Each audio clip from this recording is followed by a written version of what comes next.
While the British struggled with their rigid honor codes and equipment failures, their French allies were developing their own unique approach to maintaining soldier morale. French Army's wine rations and mutiny madness. The French Army took an approach to soldier morale that would make modern military planners question their sanity. French troops received up to 0.75 liters of wine daily by the war's end, starting from an initial quarter-liter ration. This wasn't table wine either. The military-issued wine often reached alcohol levels of 12 to 15%, meaning French soldiers were consuming more alcohol daily than most people drink in a week. The reasoning was simple. Drunk soldiers complained less about dying in trenches. The practice became so essential to French military operations that wine supply lines received the same priority as ammunition shipments. French military doctrine became obsessed with aggressive tactics to an almost religious degree. The Army's cult of the offensive mentality emphasized direct assaults and bayonet charges, even in the face of modern weaponry. This belief in the decisive power of close combat led to specialized training programs that treated hand-to-hand fighting with scientific precision.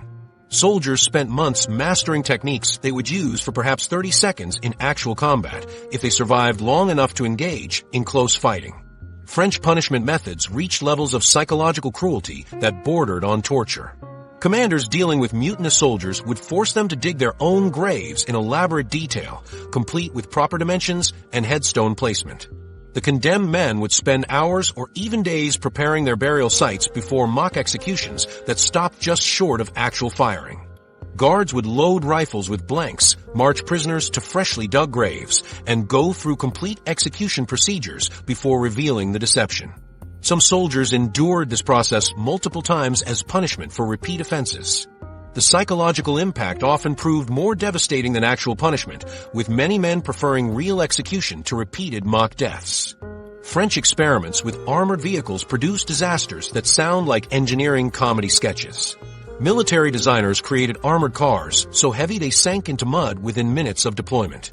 These vehicles weighed over 4 tons but had narrow wheels designed for city streets, not battlefield terrain.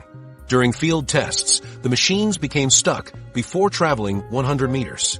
Crews tried pulling these contraptions out with teams of horses, but the cars were so heavy that multiple horses died from exhaustion. Some armored cars required 20 men to push them across flat ground, making them slower than walking infantry. Engineers kept adding more armor to protect crews, making the vehicles even heavier and more useless. Trench art became a French military obsession that defied all logic about battlefield priorities. Soldiers created elaborate sculptures from spent shell casings while battles raged around them. French troops carved intricate designs into artillery shells, fashioned decorative items from bullet casings, and built furniture from weapons debris.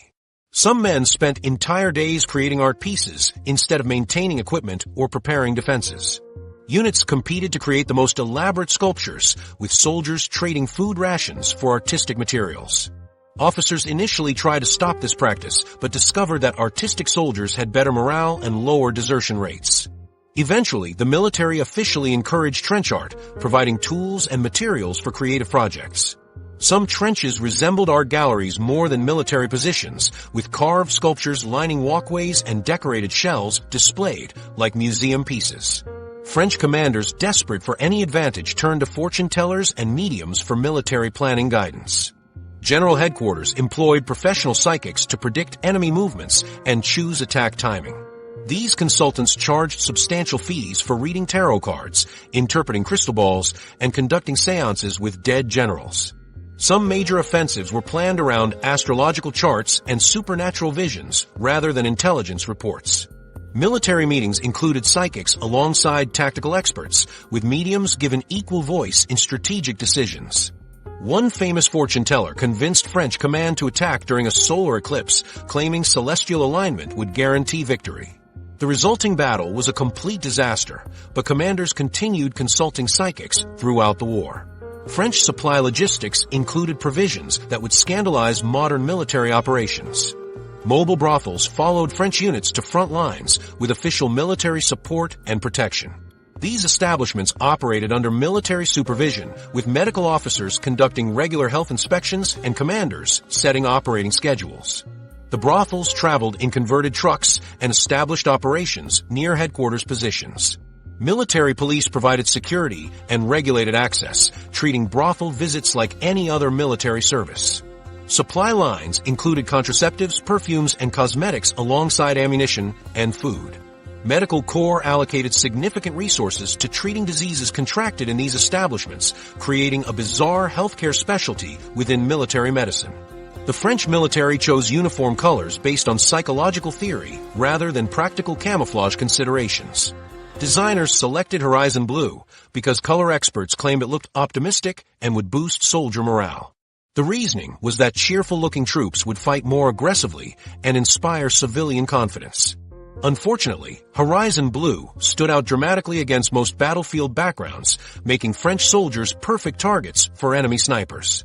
The color was especially visible against brown mud, green vegetation, and gray concrete, essentially highlighting French positions for German gunners. Military studies showed that horizon blue uniforms increased casualty rates by an estimated 15% compared to more neutral colors. Yet French command refused to change uniform colors because they believed appearance affected fighting spirit more than survival rates. French military discipline statistics reveal the army's brutal approach to maintaining order. France executed 918 soldiers for desertion, the highest rate among major armies during the war. French courts-martial operated with minimal legal protection for accused soldiers, often conducting trials that lasted less than an hour. Many executions were carried out within days of alleged offenses, with no appeal process or legal representation. The high execution rate reflected French command's belief that harsh punishment would prevent widespread mutiny, but it actually increased resentment and contributed to the massive French army mutinies of 1917 that nearly collapsed the entire military effort.